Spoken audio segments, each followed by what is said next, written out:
आई, मला जरा आराम हवा आहे. शाळेत जाणारी मुलगी अभ्यास, शाळा, क्लास करून थकून आईला म्हणाली. आई म्हणाली, अगं, आता अभ्यास कर, नंतर आरामच करायचा आहे. मुलगी उठली, अभ्यासाला लागली आणि आराम करायचा राहून गेला. आई, थोडा वेळ दे आरामाला. ऑफिसचं काम करून पार थकून गेलीये मी. अगं, लग्न कर, सेटल हो, नंतर आरामच करायचा आहे. मुलगी लग्नाला तयार झाली आणि आराम करायचा राहून गेला. अहो, इतकी काय घाई आहे? एखादं वर्ष थांबू ना जरा. अगं, मुलं होऊन गेली वेळेवर की परत टेन्शन नाही, नंतर आरामच करायचा आहे. मुलगी आई बनली आणि आराम करायचा राहून गेला. अगं, तुलाच जागरण करावं लागेल, मला ऑफिस आहे उद्या. मुलं एकदा मोठी झाली की नंतर तुला आरामच करायचा आहे. आई रात्रभर जागी राहिली आणि आराम करायचा राहूनच गेला. मुलं आता मोठी झाली, शाळेत जायला लागली. आता जरा निवांत बसू द्या की मला. मुलांकडे नीट लक्ष दे, त्यांचा नीट अभ्यास घे, नंतर आरामच करायचा आहे.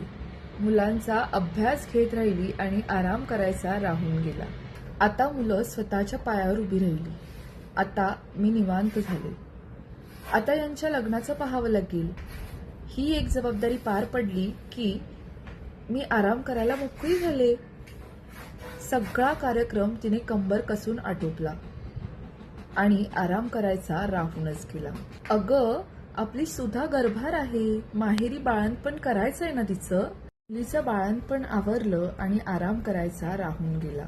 सासूबाई, मला ऑफिसला जायचं आहे, आरवला सांभाळाल का? नातवाच्या मागे दमली आणि आराम करायचा राहून गेला. आता नातू मोठा झाला, आता सगळ्या जबाबदाऱ्या पार पडल्या. आता मी आराम करणार. अगं, ऐकलंस का? गुडघे दुखतायत माझे, उठवलं जात नाहीये. डायबिटीज पण आहे वाटतं, बीपी पण वाढलाय. डॉक्टरांनी वेळेवर पथ्यपाणी करायला सांगितलंय. उरलं सुरलं आयुष्य नवऱ्याची सेवा करण्यात गेलं आणि आराम करायचा राहूनच गेला. एके दिवशी देवच खाली आला. आराम करायचा आहे ना तुला? तिने हात जोडले आणि देव तिला घेऊन गेला. अखेर तिला आराम मिळाला, अगदी दीर्घ काळाचा. सर्व स्त्रियांना समर्पित. कोणी लिहिलं माहीत नाही, पण छान वाटलं म्हणून वाचून दाखवलं. थँक्यू.